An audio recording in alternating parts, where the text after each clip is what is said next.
Hi, this is Hi Bob Poor Bob, and we're about to play some Ultimate General Civil War. Welcome back. This is going to be the camp before Malvern Hill. And yes, we are starting off looking here at my spreadsheet.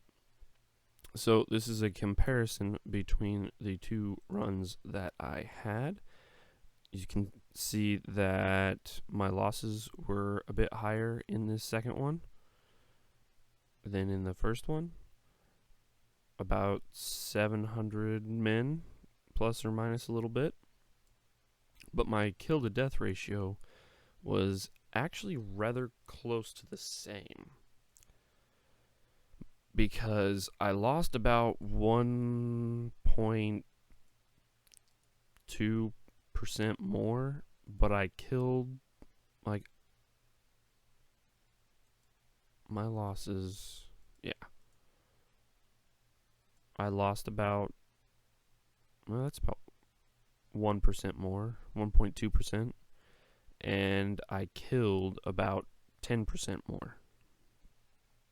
So I'm going to go with the one where I killed or captured pretty much everyone. This is a little comparison of just the guns, some of the major numbers, like the Harper's Ferries in that second one. I got 1,300 more. I have 500 more Lorenzes and 200 more Mississippis, but I lost 700 more Springfields. Well, I'm happy to lose 700 more Springfields. Yes, these are a little bit different, but that's not much. Just the Lorenzes make up for these losses, and well, Lorenzes, Mississippi is more than make up for the Springfields, and the Harper's Ferry is definitely more than make up for 100 losses of infields and 1855s together. Okay, so let's get to here. So this is what my army looked like after that. See, this is that 1,000 casualties that I took on a Springfield unit. It's definitely a little bit painful to lose 1,000 men, but it's not too bad. So first things first, we're gonna need to get rid of all the junk units and get them, get your units broken out into all your, fresh men broken out. 1 second, I'll be right back. Okay, I have all those units made here, and I went ahead and sorted out by the level they would have if they were a no bar colonel for everybody, and put all my other guys here. So now we need to get the snipers up along with the melee cavalry. So what you do is you grab your highest melee, 47 is the one I want. So you grab him, you come down here, go to your melee cavalry, 350, and you just do your cavalry.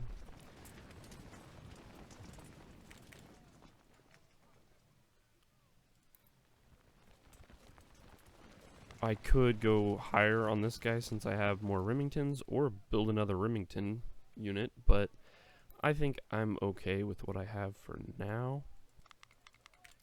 Maybe in the next couple battles I'll kill more melee cavalry and get more Remingtons, like 50 or 100 of them, and maybe I'll switch over one of these palmettos to be Remingtons instead. So the melee on these snipers is 70 because of the special unit that we used. So I actually want to use the highest melee units possible, because everything else they will gain on their own. Like, that morale is really high. So I don't need to worry about all those other stats, but I really have to worry about dropping my melee too much, because as I drop my melee more and more, it'll be harder and harder to keep them 3 stars. But you have to keep in mind that they are not getting in melee. So the only way to keep up their melee stat is to use guys that have the most melee possible. I know that sounds weird, but I don't mind them dropping in firearm, stamina, morale, and efficiency because they're just going to get them back. Whereas with melee, they're not. So a drop in 5 points in melee is a permanent drop in 5 points in melee. I'm never going to get that back.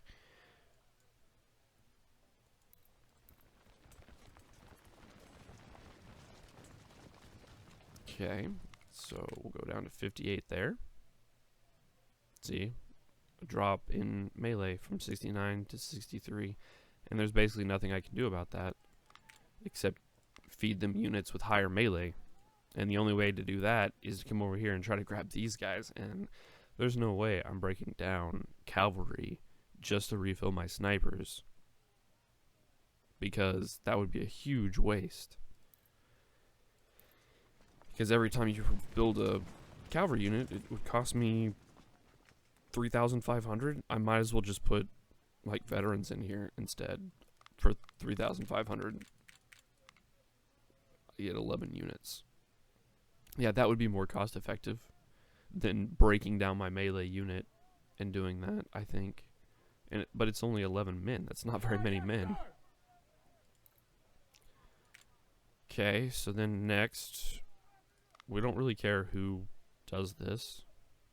We're not really too worried about this, except making sure that you get enough units in there. The next thing is to go ahead and give each of these guys 2. I'm doing veterans, which I did not mean to do. The good news is it won't actually affect anything, because I will be jumping ahead to a different save. So then we build out our 12 here, and artillery, so we can do 3 10s.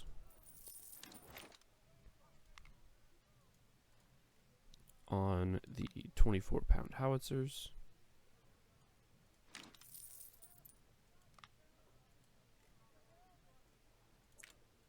Yes, we will have to buy the guns in the shop, which is a little expensive, but it's no big deal. Go ahead and go up by 1 on them. I think that's pretty much all the guns we have. We will want the Fayettevilles and the Infields. Our points are going to go into medicine. We will... Oh, I guess I already bought the 3-star that was here and a couple of 2-stars. 2-star lieutenant colonels. So next we're going to come back and look at the next steps. So yeah, now we're back, and you can see that I didn't spend that money doing the mistakes I did on here, and they've been renamed.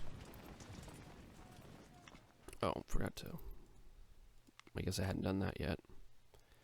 So now we're thinking about, do we buy infields? That would be almost all of my money that I have left, but I don't need it. So I believe I need this unit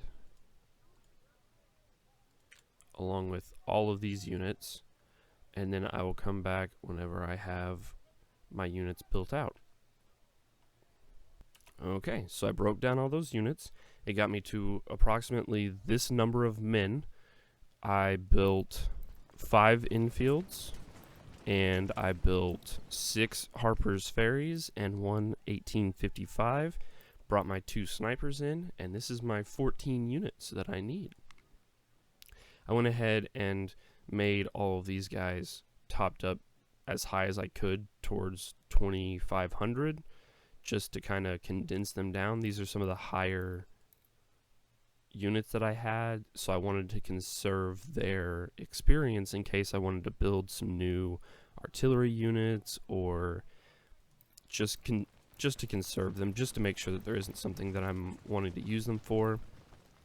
This was a Mississippi, but I went ahead and made it Springfields instead. I could probably have, switched out these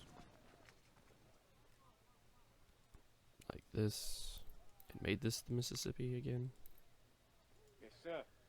Because that would make more sense for my not base units to have, Mississippis.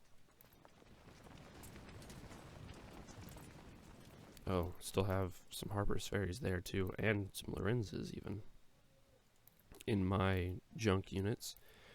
But that will all get fixed up once we go through these next couple battles. I will hopefully get some more good guns, but I am starting to doubt it a little bit. It seems like it's going to be pretty hard to keep my men in guns. So I have 3.5, 4, 5, 6, about 6,000 weapons is all I have left, and that's if I used up like every single one of them. I'm gonna get 4,700 and 2,900. That's and I'll probably get 1,000 in captures too, so that's 5,700 and 4,000 base roughly. Let's just go with 5, 6, 7, 8, 9, 10. So about 10,000 men I'm going to gain, and I doubt that I'm going to gain the 4,000 weapons that it takes to fill out all those units. So I'm really going to be struggling to find what weapons do I want to buy at this point. I still haven't placed my medicine. Yes, I've been reloading instead of doing all the work. I've already gone through here and had to do all the work to figure out exactly what would work to get these guys to be low 2 stars. And I really didn't want to have to do the work for a third time because I already had to redo a lot of it once. But once again, just going with marksman and endurance training. If my endurance gets high enough, I'm going to switch them over to morale and all that. But for now, at least, they have stayed low enough that it's not worth going to morale and efficiency.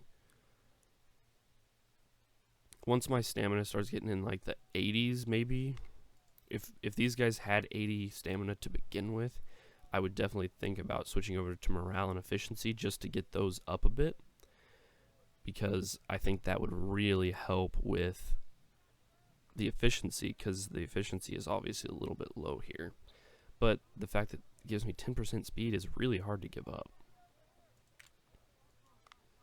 because I am big on maneuvering. So this will be my force going into Cedar Mountain. This was one of my least favorite battles, I'm not going to lie. I really struggled with figuring out how to get the enemy to let me beat them out of this positioning. They have really good positioning right off the bat, and it's really hard to get them out of it. And yet you need to push from like multiple sides at once and get flanking shots, and they're always in the woods. It's just really difficult to really get a complete surround and wrap up, and they have all their units to start out, which is another really big problem, is that you never have a moment when you could surge forward and take advantage of the numbers that you have that they don't yet have. Just never is a thing in this game, in this map, and it really makes it difficult to attack whenever they have all their units in place from the very beginning, and they give them good positioning in this one. Unlike in some of the other maps, they don't start them all off like over here and you're like, haha, I can just go around you. No, they have units in here. They have units around this, and I think even a unit like pretty close to this forest over here. So even going around here, sometimes you can get seen if they decide to go that way. They've got a big unit of cavalry that will roam around and sometimes come back in here. It just really is much more difficult than just the average map, in my opinion. There is a lot of it has to do with getting them to make a mistake, getting your units to get such an advantage over in one of these sections that they go, oh, this unit over here really should probably come this way and help out. Well, once they do that, then you have units sitting back here that then move into that forest and keep them from ever repositioning in this forest. Now that really works out really well if you can get that to work. But you can't always do it, and it's not a guarantee. And finding out what actually makes them rush out of that forest, that one unit rush out of that forest, can be extremely difficult. You guys have a good one, and I will see you in the next one.